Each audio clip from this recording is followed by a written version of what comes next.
اللہ اکبر۔ حضرت آسیہ نے موسیٰ سے کہا کیا بات ہے، کیوں رونے لگے؟ حضرت موسیٰ کہنے لگے آپ کی حالت دیکھ کر، حضرت آسیہ کہنے لگے موسیٰ رب کبریائی کی قسم ہے اس کی تمام ظلموں کا مجھے احساس تک نہیں۔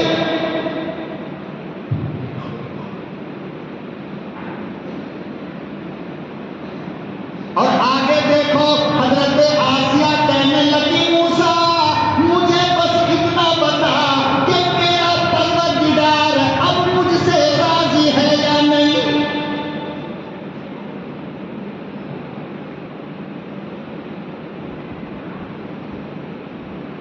میرا رب اس پر راضی ہے یا نہیں؟ اللہ کے بندو کیا ایمان ہے، سارا جسم دے دیا، چمڑے نکل گئے، نیزے کھوتی ہوئی زمین میں لیتی ہے۔ ونستغفره ونؤمن به ونتوکل علیہ۔ نہایت قابل قدر بزرگ اور دوست، قرآن کریم کی ان آیات میں جو سورہ انفال 9 پارے کی آیت کریمہ ہے، پروردگار عالم نے سچے اور پکے ایمان والوں کی 5 نشانیاں بیان فرمائی ہیں کہ جن کے اندر یہ 5 چیزیں ہوں، یہ 5 باتیں ہوں، یاد رکھو یہ لوگ سچے مومن ہیں اور اللہ پر ایمان رکھنے والے ہیں۔ جیسا کہ میں نے گزشتہ جمعہ میں عرض کیا تھا کہ پروردگار عالم نے ہمیں جتنی نعمتیں عطا فرمائی ہیں، ان تمام نعمتوں میں سب سے قیمتی نعمت ایمان کی، کہ دنیا کے کسی نعمت کے چلے جانے سے اللہ جنت یا جہنم کا فیصلہ نہیں کرتا، لیکن ایمان اگر چلا جائے تو جہنم پکی ہے، جنت کی ہوا بھی میسر نہیں ہو سکتی۔ اس لیے کہ جنت اللہ نے بنایا ہے ایمان والوں کے لیے، جو ایمان لے کر آئے گا اسے جنت کا داخلہ ملے گا، چاہے بغیر سزا پائے ہوئے ملے یا کسی گناہ کی سزا کے بعد ملے، لیکن جنت میں جانا ایمان والے کا پکا ہے۔ اس لیے ہمیں اور آپ کو سب سے زیادہ دنیا میں ہم جتنی چیزوں کی فکر کرتے ہیں، ان میں تمام چیزوں سے زیادہ ہمیں اپنے ایمان کی فکر کرنی چاہیے۔ مگر عجیب بات یہ ہے کہ ہم لوگ دنیا کی تمام چیزوں کی فکر کرتے ہیں، اپنی صحت کی فکر کرتے ہیں، اپنے دکان کی فکر کرتے ہیں، اپنے مکان کی فکر کرتے ہیں، اپنی بیوی اور اپنے بچوں کی فکر کرتے ہیں، اپنے کاروبار اور اپنی تجارت کی فکر کرتے ہیں، مگر ایمان کی فکر ہم نہیں کرتے۔ یہی وجہ ہے کہ ہماری بہت ساری غلطیاں ایسی ہو جاتی ہے ہم سے کہ اس غلطی کی وجہ کر ایمان چلا جاتا ہے اور ہمیں معلوم بھی نہیں ہوتا۔ ہم یہ سمجھتے رہتے ہیں کہ ہم مسلمان ہیں، حالانکہ ہماری غلطی کی وجہ کر ایمان چلا گیا، آپ کو پتہ نہیں چلا، لیکن آپ کافر بن کر کے زندگی جی رہے ہو۔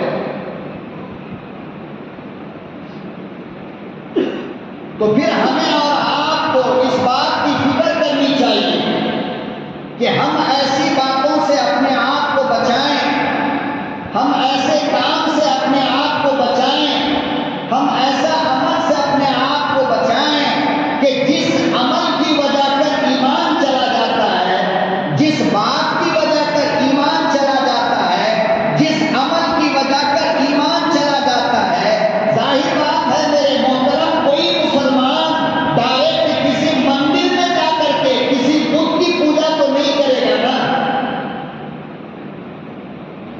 کوئی مسلمان کبھی سورج کو نمستے تو نہیں کرے گا نا، کوئی مسلمان کسی گائے کی پوجا تو نہیں کرے گا، کوئی مسلمان کسی پتھر کو سجدہ نہیں کرے گا، کوئی مسلمان کوئی سورج اور چاند کو سجدہ نہیں کرے گا، لیکن ان کے علاوہ بہت ساری چیزیں ہیں جس سے ایمان کیا ہوتا ہے، چلا جاتا ہے، خطرے میں پڑ جاتا ہے،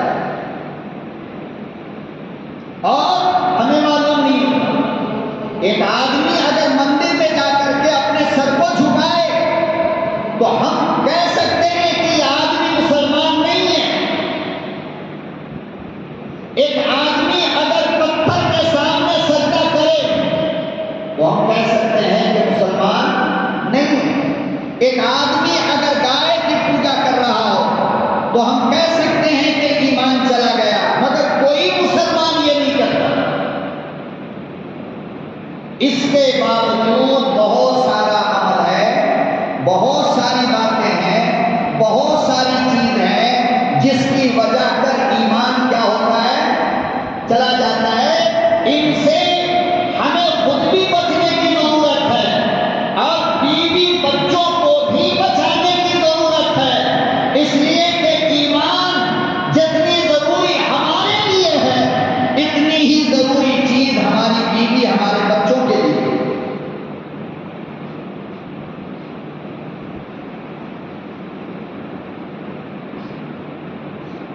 مگر ہم اس کی فکر بالکل نہیں کرتے۔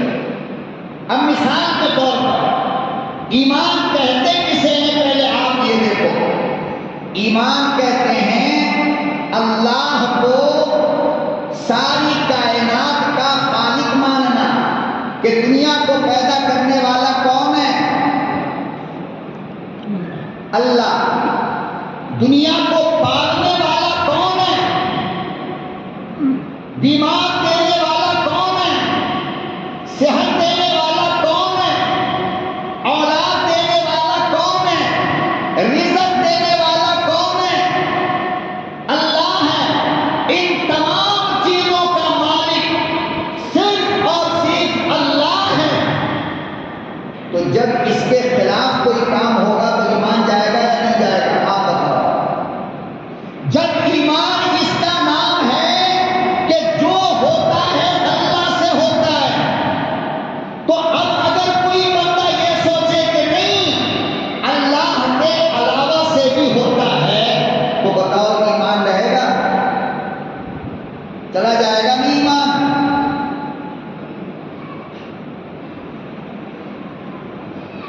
بھائی انسان کو فائدہ دینے والا کون ہے، اللہ، اس کے علاوہ تو کوئی نہیں ہے نا۔ کوئی نبی کسی کو فائدہ دے گا، کوئی نبی کسی کو نقصان پہنچائے گا، کوئی صحابہ کسی کو فائدہ دے سکتا ہے، کوئی صحابہ کسی کو نقصان دے سکتا ہے، یا کوئی دن آپ کو نفع پہنچا سکتا ہے، یا کوئی مہینہ آپ کو نقصان پہنچا سکتا ہے۔ آپ نے جس دن اسے مان لیا ایمان چلا گیا۔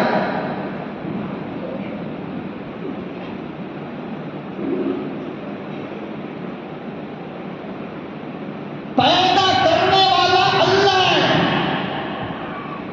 اور نفع اور نقصان دینے والا اللہ ہے، بیماری اور صحت دینے والا اللہ ہے، زندگی اور موت دینے والا اللہ ہے، بھوکا رکھنے والا اللہ ہے، رزق دینے والا اللہ ہے۔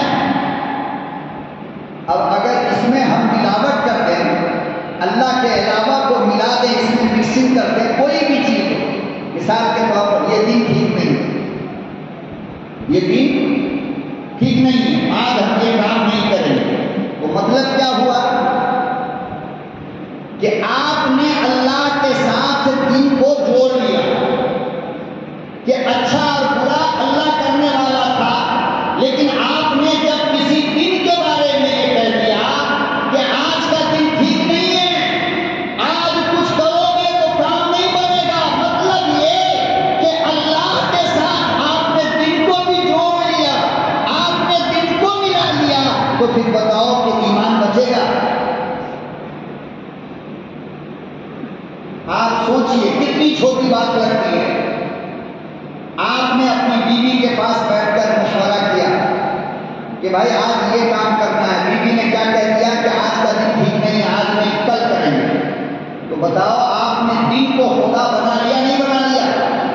تو جب دن کو آپ نے خدا بنایا تو نہ بیوی کا ایمان بچا اور نہ بیوی کی بات ماننے کی وجہ سے آپ کا ایمان بچا.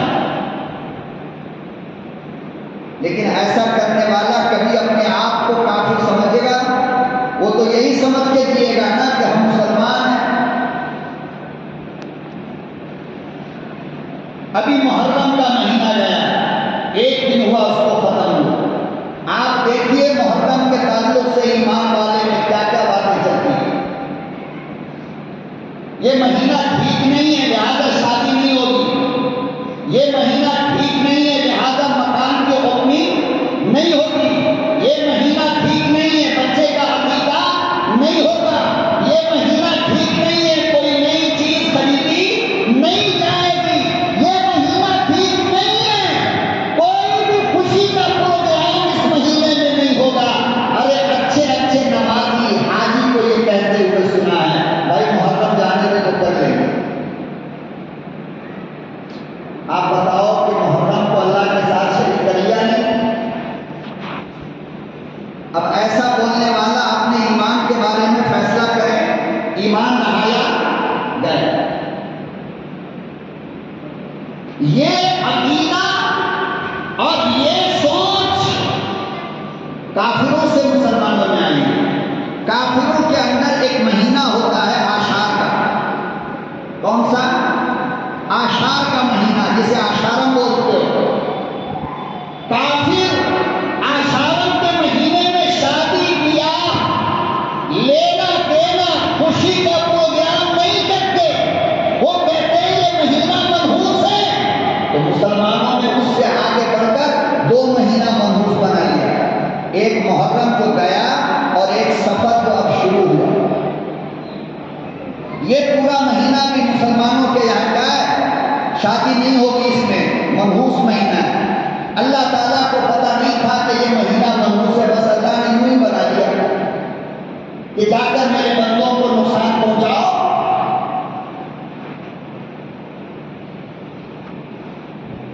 آپ سوچئے، عقل کے اوپر زور ڈالیے. 10 مہینہ اللہ نے ٹھیک بنایا اور 2 مہینہ اللہ نے غلط بنا دیا.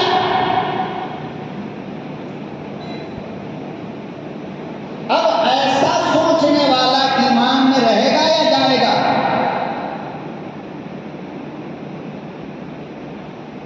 اس لیے میرے محترم لوگوں کے خیالات کو، لوگوں کے ایمان کو اگر بچانا چاہتے ہو تو آپ انہی 2 مہینے میں ہر خوشی کا کام کرو. شادی بھی کرو، عقیقہ بھی کرو، ولیمہ بھی کرو، گھر کی اوپننگ بھی کرو، دکان کی اوپننگ بھی کرو، نیا نیا سامان بھی لاؤ. یہی 2 مہینے میں کرو تاکہ لوگوں کے پاگل پنی کا علاج ہو سکے. اور آپ کو سوال ملے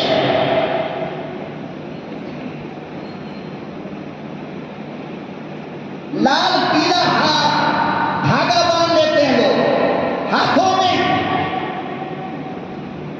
کوئی کہے گا اجمیر کا ہے، کوئی کہے گا کلیہ کا ہے، کوئی کہے گا توکل مستان کا ہے، کوئی کہتا ہے بابا فخر الدین کا ہے، کوئی کہتا ہے اماں جان بابا جان کا ہے، کوئی کچھ کوئی کچھ. اور پوچھنے میں یہ کہتے کیا ہیں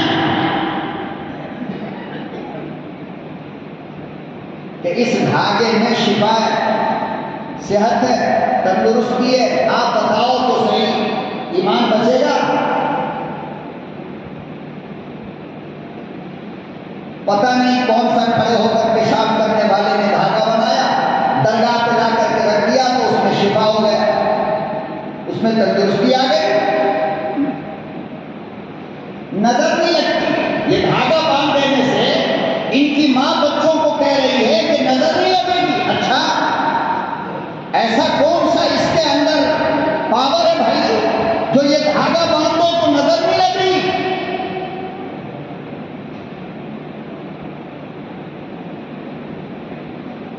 میرے نبی بتائیں کہ اگر تم اپنے بچوں کو نظر سے بچانا چاہتی ہو تو یہ کام کرو. ظاہر بات ہے کہ جو میرے نبی نے بتایا وہ صحیح ہوگا یا گانجا پینے والے چرسی نے مزاروں پہ بیٹھ کر کے بتایا وہ صحیح ہوگا؟ کون صحیح ہوگا؟ جو میرے نبی نے بتایا. کیا بتایا؟ بچوں کے داڑھی کے نیچے کاجل جو گھر میں بنایا جاتا ہے یا دکان پہ ملتا ہے، فرمایا کہ بچوں کی گھٹی کے نیچے، داڑھی کے نیچے کاجل کا نشان لگا دیا. بچوں کے پاؤں کے نیچے تلوے میں نشان لگا دیا. آج بڈھے لوگ لگاتے ہیں، پتہ نہیں ان کو کون نظر لگا رہا. ہاں بغیر دیکھے وہ نہیں بولتا الحمدللہ. سجدے میں گئے تو ایڑی پہ نظر پڑی، دیکھا ان کے دونوں پاؤں پہ نشان لگا. نبی نے کہا تھا بچوں کو نظر لگتی ہے اور نظر لگتی کس کی ہے پہلے یہ تو معلوم کرو نا.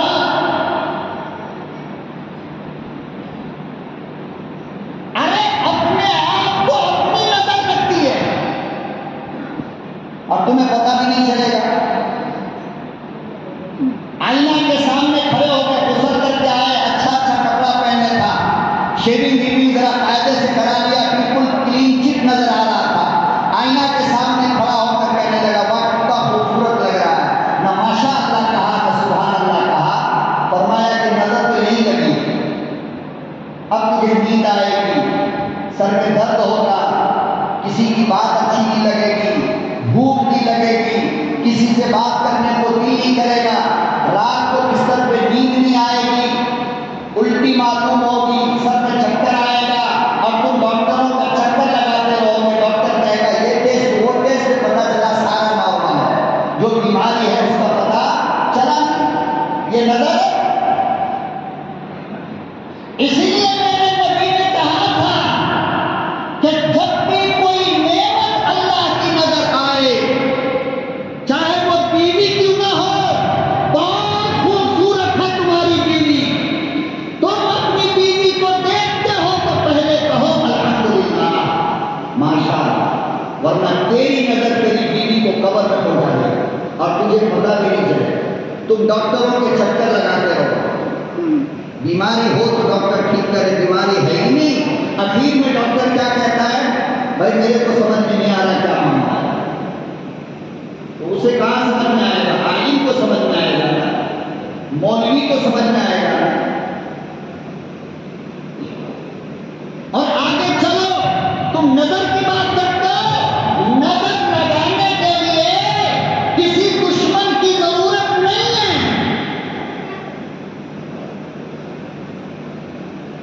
بخار لگ گیا تم کو، محلے کے ڈاکٹر کے پاس گئے، ایک خوراک دوا کھایا، بخار اتر گیا. زبان سے اس ظالم کے یہ نہیں نکلا کہ الحمدللہ میں ٹھیک ہو گیا. کیا کہہ رہا ہے؟ یار اتنی زبردست دوا دیا ڈاکٹر نے، ایک خوراک میں ختم، شام ہوتے ہوتے پھر بخار آیا. کیوں؟ اس لیے کہ اب تیرے بدن کو تیری نظر لگی ہے. اب جو بخار ہے نا وہ موسم کی وجہ کر نہیں بلکہ تیری نظر کی وجہ کر یہ بخار لگا ہے. اب ٹھیک نہیں ہوگا. اب ڈاکٹر کہے گا ٹائیفائڈ چیک کرو، ڈینگو چیک کرو، فلانا، دیکھے تو سب نارمل، ڈاکٹر کو سمجھ میں نہیں آتا.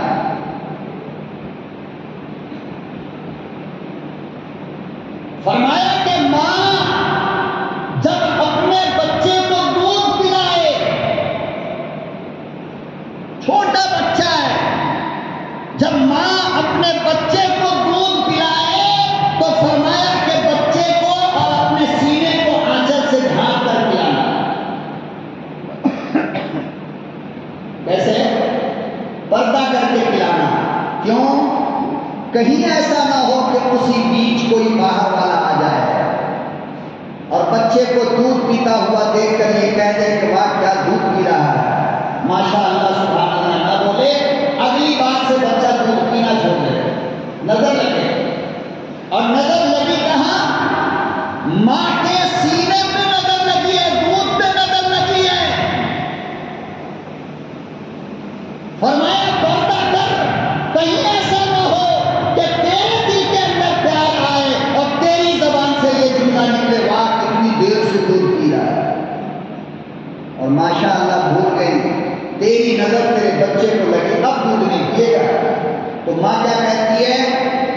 کہ بھوک تو بہت ہے مگر سینے سے منہ لگایا تو بچہ دودھ نہیں پیتا، مولانا پتہ نہیں کیا ہو گیا، ظالم تو نے تو مار دیا بچے کو نظر لگا۔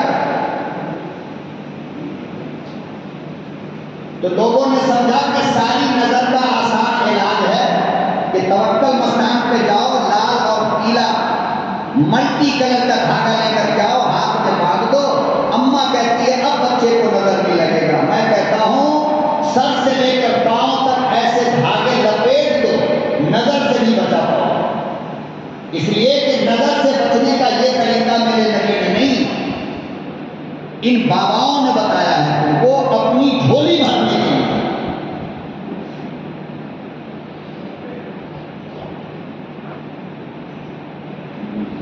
جب کوئی دوا، یاد رکھو اچھی طرح، جب کوئی دوا کسی بیماری میں کام نہ کر رہا ہو، آسان طریقہ ہے نظر کو پہچاننے کا۔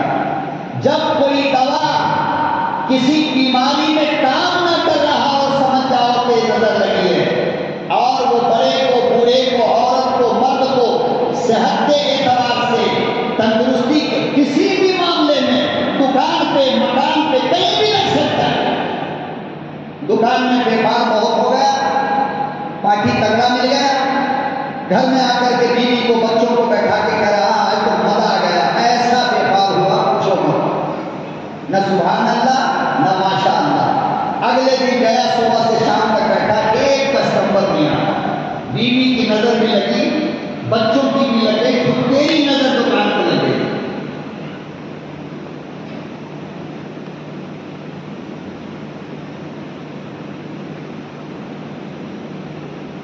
اور سنو، جناب رسول اللہ صلی اللہ علیہ وسلم نے ارشاد فرمایا کہ لوگوں، دنیا میں نظر سے زیادہ خطرناک چیز کچھ بھی نہیں ہے۔ جادو کرنے والا اتنا خطرناک نہیں ہے جتنی خطرناک نظر ہوتی ہے۔ بخاری کی روایت ہے، النظر حق، نظر کا لگنا یہ حق ہے، یہ ثابت ہے۔ اور فرمایا کہ اگر اونٹ کو کسی کی نظر لگ جائے تو وہ اس طرح سوکھ جاتا ہے کہ تمہاری ایک چھوٹی سی پتیلی کے اندر وہ چلا ہے، سوکھ کر۔ اتنی خطرناک سی نظر ہوتی ہے۔ آدمی دبلا ہو رہا ہے، ہو رہا ہے، ہو رہا ہے، ہو رہا ہے، گوشت ختم بدن سے پتہ ہی نہیں چل رہا ہے، ڈاکٹر پریشان، یار بیماری کوئی نہیں، سوکھ کیوں رہا ہے؟ اخیر میں بدن کے اندر صرف ہڈی رہ گیا، دنیا سے چلا گیا۔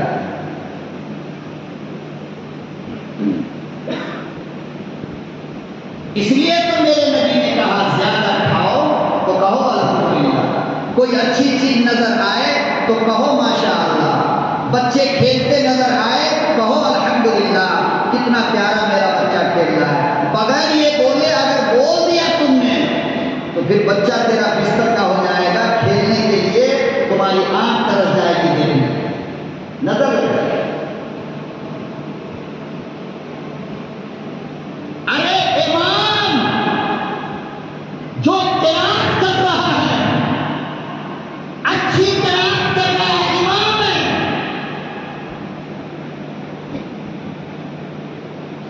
نماز سے فارغ ہو کر کے چند لوگوں نے کہہ دیا امام صاحب کیا قرات کی آپ کی، کتنا مزہ آیا۔ امام صاحب بھول کر موٹے ہو گئے، الحمدللہ کہا میں ایسے ہی پڑھتا ہوں۔ اگلے دن سے امام صاحب کی حالت دیکھ لینا، دیکھو قرآن کریم کی تلاوت پہ خود امام کی نظر لگی، اپنی نظر لگی۔ اس لیے کوئی بھی اچھا عمل اور کوئی بھی اچھا کام یاد رکھنا، جب بھی ہو کوئی بھی چیز اچھی نظر آئے تو فرمایا کہ سبحان اللہ ضرور کہا کرو، ماشاء اللہ ضرور کہا کرو۔ میرے نبی نے فرمایا کہ نظر اتنی خطرناک چیز ہوتی ہے کہ اگر اونچے اونچے پہاڑ کو نظر لگ جائے تو پتھر کا ٹکڑا بن کر زمین پہ گر جائے، تو آدمی کیا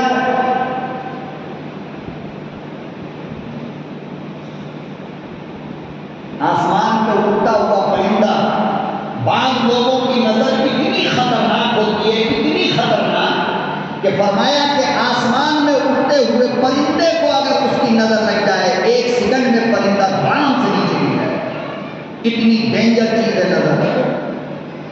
آپ کہتے ہو نا یہ کینسر، آپ کو پتا ہے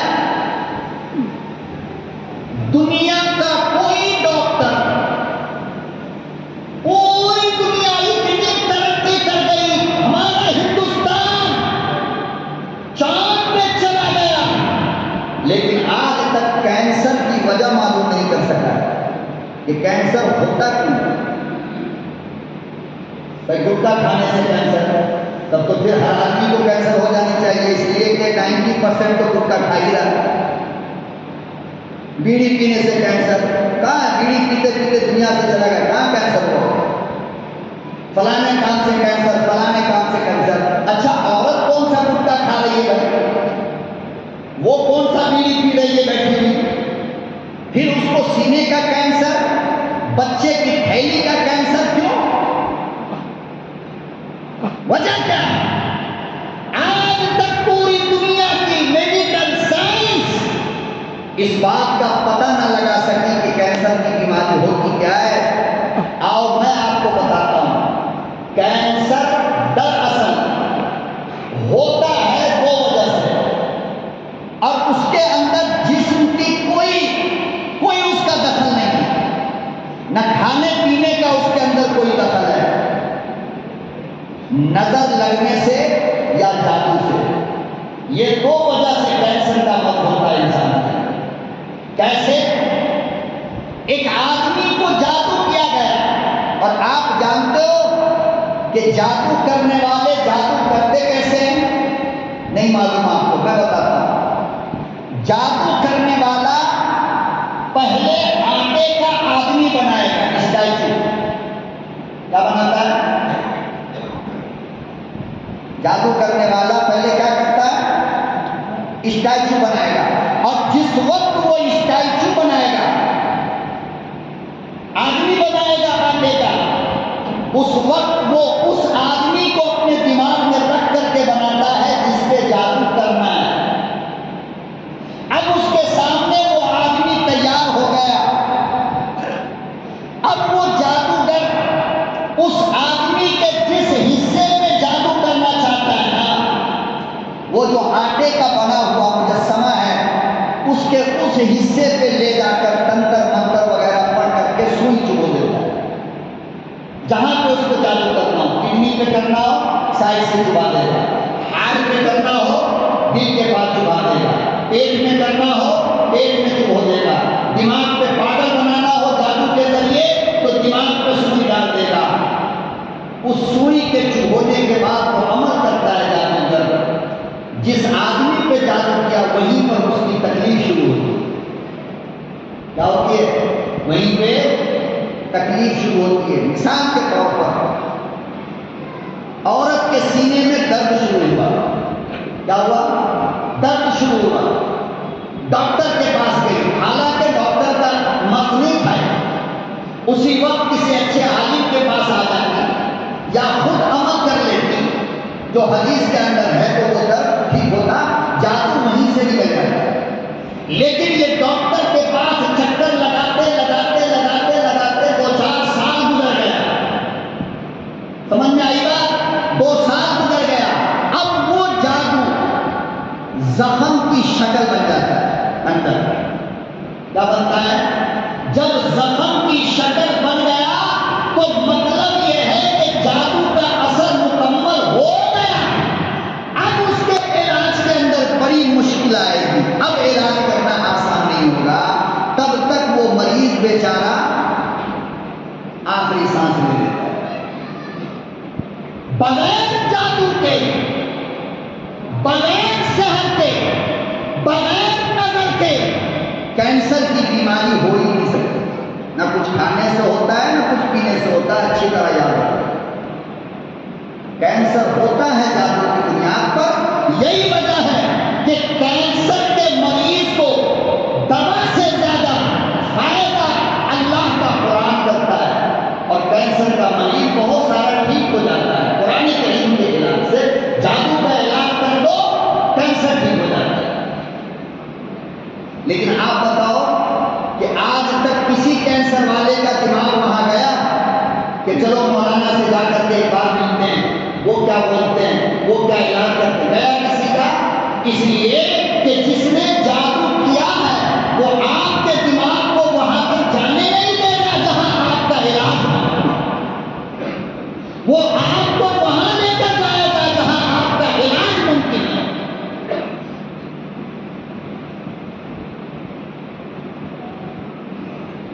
جیسا بھی جادو نظر کوئی بھی ہو، آج میں اس ممبر کے پاس بیٹھ کر آپ کو علاج بتاتا ہوں، آپ تجربہ کر کے دیکھ لینا، اللہ پر یقین کر کے اگر نہ ٹھیک ہو تو آپ مجھے بتائیں۔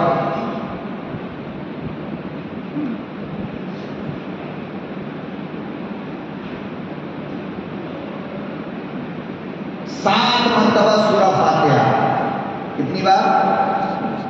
7 مرتبہ سورہ فاتحہ، صبح شام، آدھے گلاس پانی میں صبح پڑھو، آدھے گلاس پانی میں شام پڑھو، اور مریض کو پلاؤ۔ قل اعوذ برب الفلق، قل اعوذ برب الناس، اس کو معوذتین کہتے ہیں۔ کلام مقدس کی آخری 2 سورت، آخری قل اعوذ برب الفلق، قل اعوذ برب الناس، 3 بار 2 پانی پہ، 2 بوتل پانی پہ پڑھو۔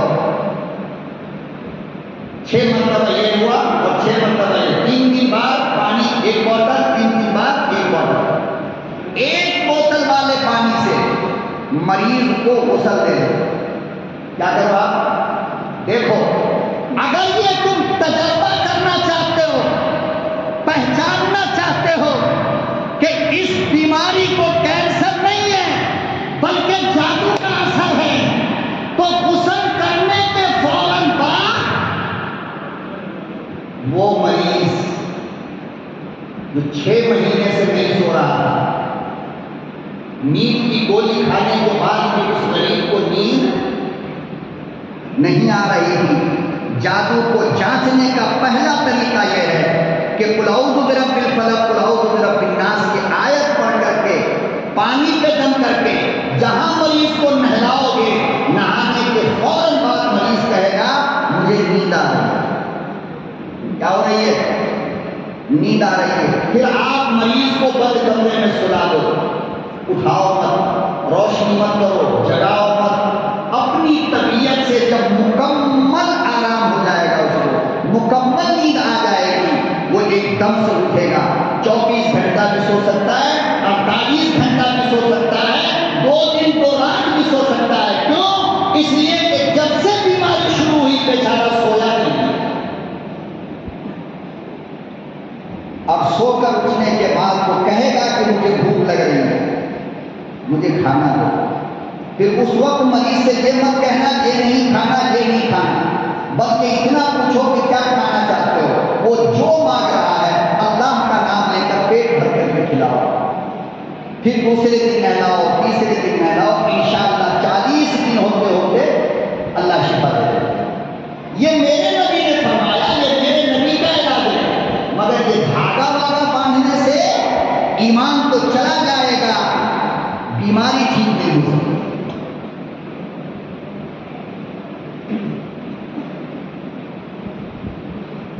اسی لیے جناب رسول اللہ صلی اللہ علیہ وسلم نے فرمایا کہ لوگوں، ایک زمانہ آئے گا یوں چٹکی میں تمہارا ایمان چلا جائے گا اور تم کو پتہ بھی نہیں چلے گا ایمان ہے یا نہیں۔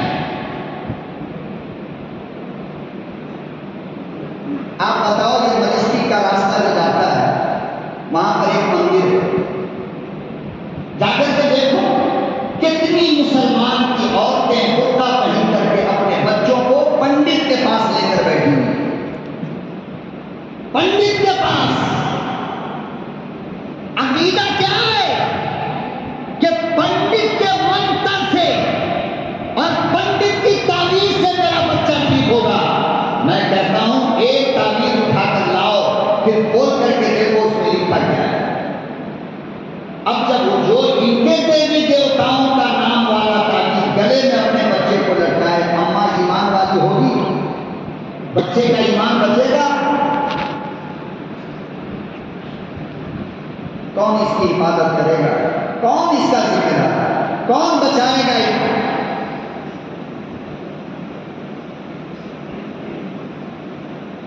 نبی نے فرمایا بچے کو نظر لگ گئی، موت کا ٹائم پڑھو اور بکلمات اللہ تامہ پڑھ کر کے اپنے بچے پہ دم کر دو، تب انشاءاللہ نظر ٹھیک ہو جائے گا۔ ادھر ادھر بھاگنے کی اور یہ ملا وہ مولوی وہ نیبو وہ مرچا وہ ناریل وہ پھوڑنے کی ضرورت نہیں۔ قرآن میں اللہ نے ہر چیز کا علاج رکھا ہے۔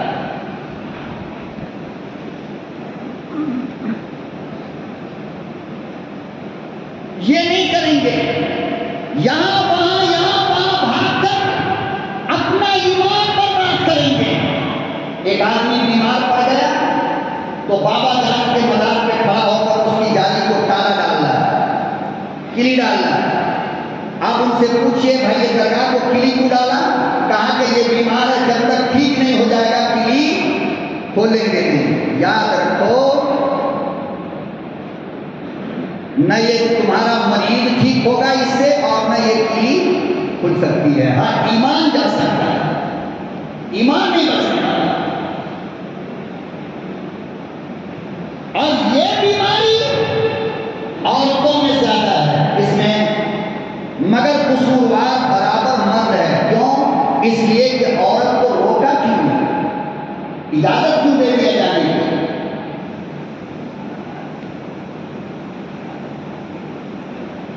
اسی لیے امام الانبیاء محبوب کبریا حضرت محمد مصطفیٰ صلی اللہ تعالی علیہ وسلم نے ارشاد فرمایا لوگوں سیاتی علی الناس زمان، ایک زمانہ ایسا آئے گا کہ صبح کو لوگ مومن ہوں گے، شام ہوگی تو کافر ہوگا،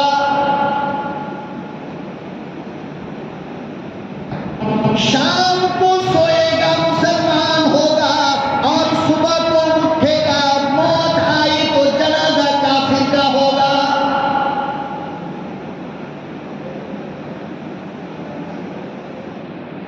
اس لیے لوگوں اپنی جان سے زیادہ، اپنے مال سے زیادہ، اپنی دکان سے زیادہ، مکان سے زیادہ، بیوی بچوں سے زیادہ ایمان کی فکر کرو، خدا کی قسم ورنہ ایمان نہ بچے گا۔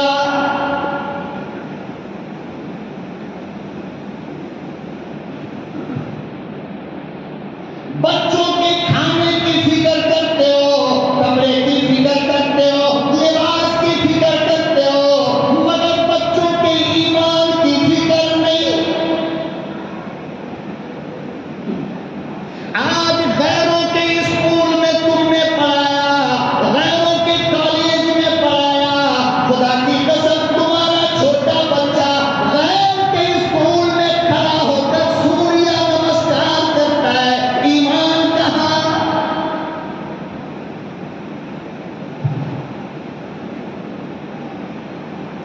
ہاتھ جوڑ کر سورج کو دیکھتا ہے، ایمان کدھر؟ وندے بھارت کا ترانہ پڑتا ہے، ایمان کدھر؟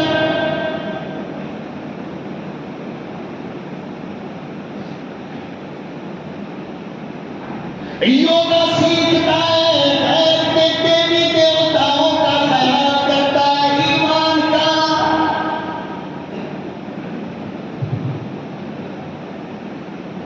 کون فکر کرے گا؟ آپ کو صرف تعلیم سے مطلب ہے۔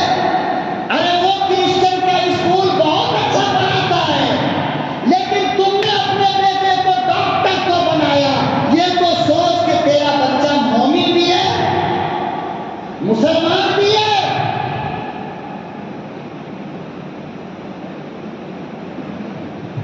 ایک دن سوریہ نمسکار سے ایمان چلا جاتا ہے، تیرے بچے نے تو 10 سال تک سوریہ نمسکار کیا، ایمان رہا؟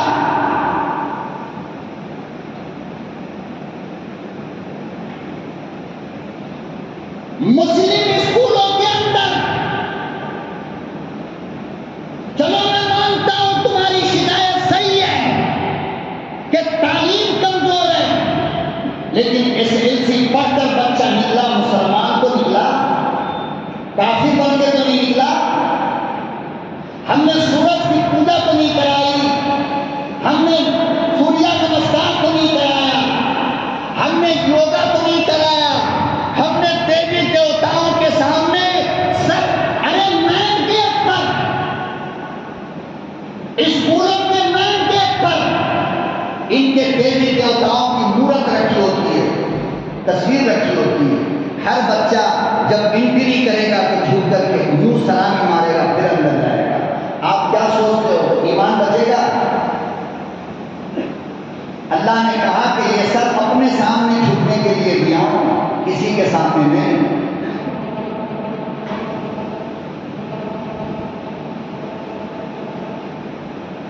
سب سے زیادہ فکر، اپنی جان سے زیادہ فکر خدا کی قسم ہمیں ایمان کی کرنی ہے۔ بہت بڑی دولت ہے ایمان، یاد رکھو ایمان لے کر کے جاؤ گے دنیا سے، رب کی عدالت میں گنڈا گردی بدماشی کر کے اللہ کے حضور گئے، تھوڑی سی سزا ملے گی، لیکن جنت پھر بھی ملے گی نہیں۔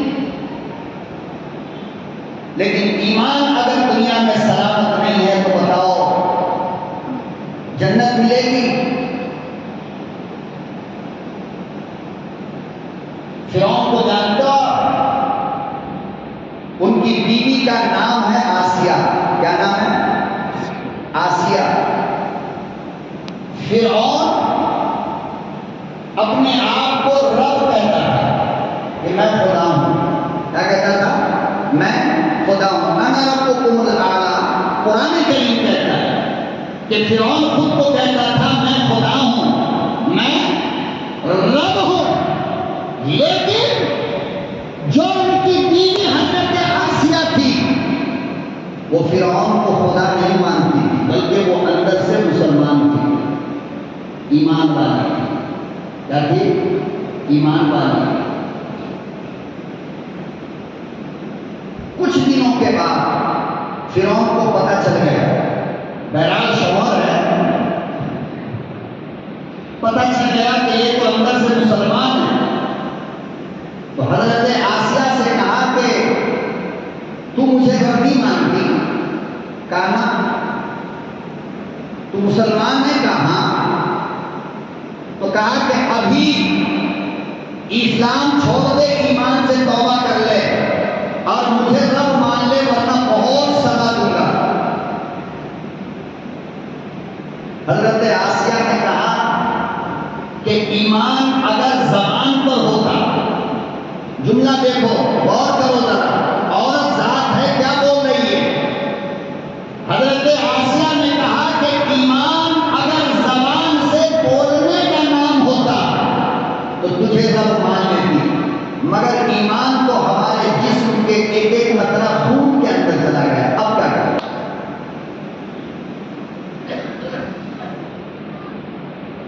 زبان سے بولنے کا نام ایمان نہیں، بلکہ جسم کا ہر قطرہ خون کا کلمہ پڑتا ہے میرا۔ میں کیسے بدل جاؤں؟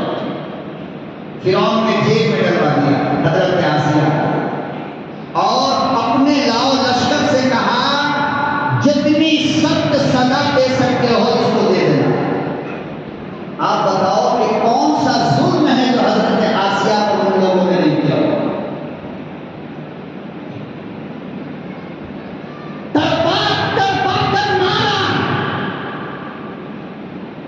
ساری رات کھڑا کر کے رکھا، کھانا پینا بند۔ جب کچھ دنوں کے بعد بند کمرے سے نکالا گیا، خدا کی قسم حضرت آسیہ کے جسم پر سوائے ہڈی کے گوشت نہیں تھا۔ فرعون کے سامنے لا کر کھڑا کیا گیا، کہا کہ اب تو مان لے، یہ حالت ہو گئی۔ اللہ اکبر و کبیرہ۔ حضرت آسیہ کہنے لگی پاگل ہے، کہنے لگی دیوانہ ہے، ایمان کے مقابلے میں میری جان کی باتیں کرتا ہے، تجھے کیا پتا ایسی لاکھ جانیں ہزاروں زندگی میرا رب دے دے، ساری زندگی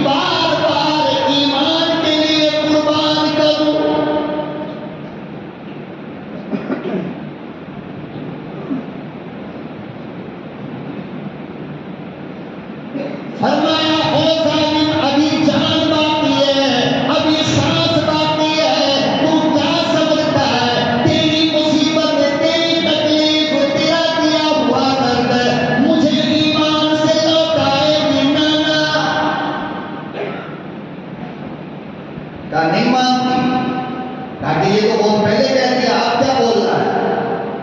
آیا 4 میخ منگوایا، کتنی؟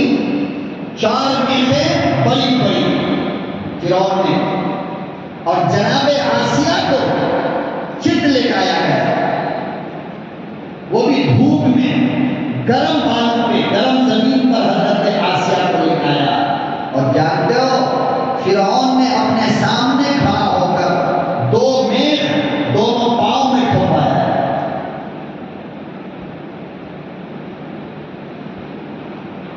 اب 2 میخ دونوں ہتھیلی کو یوں کر کے بیچ ہتھیلی تک ٹھوکا گیا،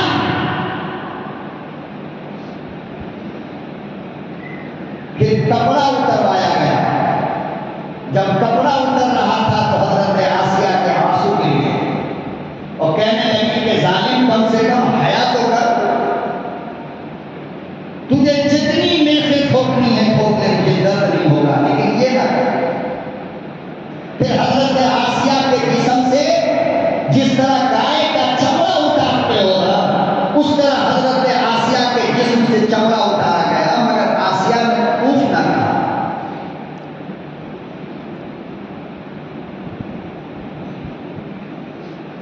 پھر آپ کے جسم پر چمڑا نکال کر نمک چھڑکا گیا، آسیہ نے اف نہ کہا، زبان نہیں کھولی۔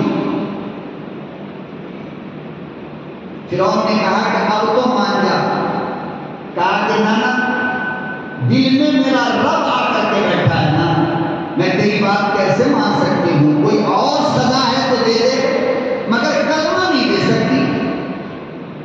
اندازہ لگاؤ کہ ایمان کی کتنی فکر تھی مسلمانوں، آج ہماری عورتوں کو ایمان کی کتنی فکر ہے، کوئی درگاہ پہ سر ٹھوک رہی ہے، کوئی چادر چڑھا رہی ہے، کوئی بدھ کو منحوس مانا، کوئی کچھ۔ ایمان کی خبر لو، اللہ نے تمہیں مرد بنایا ہے، اپنے بچوں کی ایمان کی فکر کرو، اپنی بیوی کے ایمان کی فکر کرو، ایمان مت جانا، سب کچھ تو چلا گیا، حیا ختم، شرم ختم، پردہ ختم، نماز ختم، سب کچھ ختم ہو گیا۔ اللہ کے بندے کم سے کم ایمان تو رکھو، ایمان تو بچاؤ اپنی بیوی بچوں کے۔ نماز تو ہمارے گھر سے ختم ہی ہو گیا، کون پڑھ رہی ہے نماز؟ نہ بیوی نہ بیٹی کوئی نہیں، نہ بہو نہ بیٹا نہ داماد کوئی نہیں، تو کم سے کم ایمان تو لے کے جاؤ اللہ کے یہاں۔ نمک ڈال کر اور دھوپ میں جلتا ہوا چھوڑ کر فرعون اپنے محل میں چلا گیا۔ اس راستے سے حضرت موسیٰ علیہ السلام آ رہے تھے، موسیٰ علیہ السلام کی نظر جو آسیہ پہ پڑی تو موسیٰ کے آنسو بہ گئے۔ اللہ اکبر، حضرت آسیہ نے موسیٰ سے کہا کیا بات ہے، کیوں رونے لگے؟ حضرت موسیٰ کہنے لگے آپ کی حالت دیکھ کر، حضرت آسیہ کہنے لگے موسیٰ رب کبریائی کی قسم ہے، اس کے تمام ظلموں کا مجھے احساس تک نہیں۔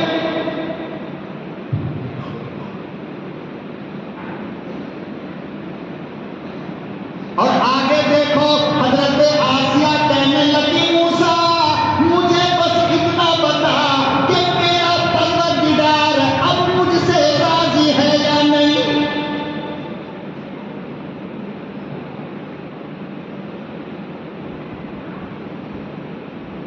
میرا رب اس پر راضی ہے یا نہیں؟ اللہ کے بندو کیا ایمان ہے، سارا جسم دے دیا، چمڑے نکل گئے، میخیں کھوتی ہوئی زمین میں لیتی ہے۔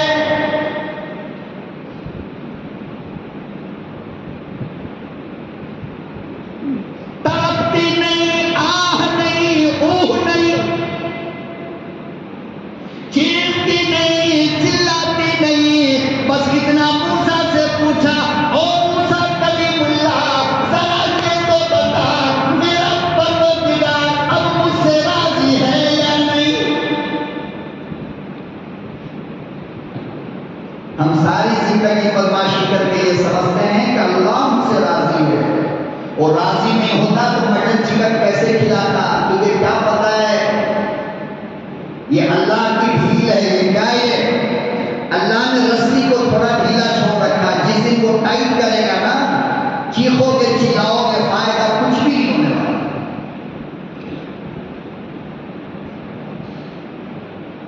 جناب حضرت موسیٰ علیہ السلام کہنے لگے آسیہ گھبراؤ نہ، فکر نہ کرو، کسی کا انتظار آنے کا ابا کرے گا، کسی کے آنے کا انتظار شوہر کرے گا، کسی کے آنے کا انتظار بیوی کرے گی، کسی کے آنے کا انتظار مولانا کریں گے۔ اور آسیہ تجھے کیا پتا تیرے آنے کا انتظار جنت میں فرشتے کر رہے ہیں۔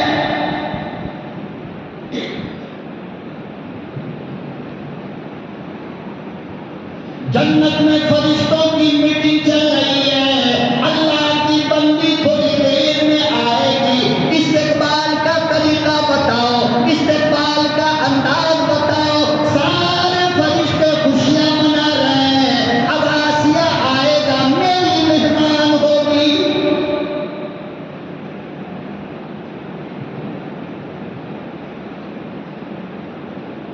فرمایا موسیٰ میرا رب کیا کہہ رہا ہے؟ حضرت موسیٰ نے کہا اللہ کی کیا پوچھتی ہو، پروردگار عالم فرشتوں میں بیٹھ کر تیرا ذکر کر رہے ہیں۔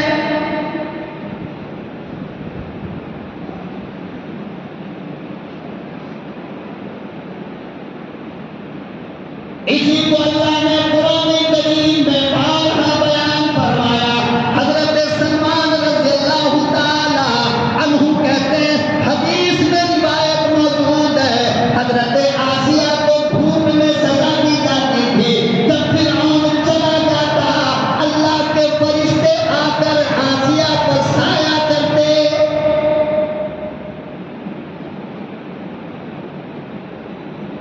اور حضرت آسیہ نے جو اس وقت ایک دعا مانگی ہے، اللہ کو اتنا پسند آئی وہ دعا کہ قرآن کریم میں اللہ نے اس دعا کو رکھا ہے۔ حضرت آسیہ کو سزا مل رہی ہے، حضرت آسیہ دعا کہہ رہی ہے رب ابنی لی عندک بیتن فی الجنہ، میرے پروردگار مجھے کسی چیز کی ضرورت نہیں، بس ایک آرزو میری یہ ہے کہ جہاں پر تو رہے وہاں پر میرے لیے گھر بنا، تاکہ میرے اللہ میں آپ کو دیکھتی رہوں اپنے گھر میں بیٹھ کر۔ اللہ نے فرمایا آسیہ تیری دعا منظور ہے۔ حدیث میں آتا ہے کہ آسیہ زندہ جنت کے اندر اس گھر میں بیٹھی ہوئی اللہ کا پاکیزہ رزق کھا رہی ہے۔ ایمان کی حفاظت کرو، بہت بڑی نعمت ہے، بہت بڑی دولت ہے۔ دنیا چلی جائے مسلمانوں کوئی ٹینشن کی ضرورت نہیں، جان چلی جائے جانے دو، مگر ایمان کو مت جانے دو، کیونکہ یہ تمہیں اللہ نے سب سے بڑی نعمت بغیر مانگے دیا ہے۔ کبھی مانگا ایمان؟ بغیر مانگے دیا نا، تو اس نعمت کی قدر کرو، اپنے ایمان کی حفاظت کرو۔ اللہ عمل کی توفیق عطا فرمائے۔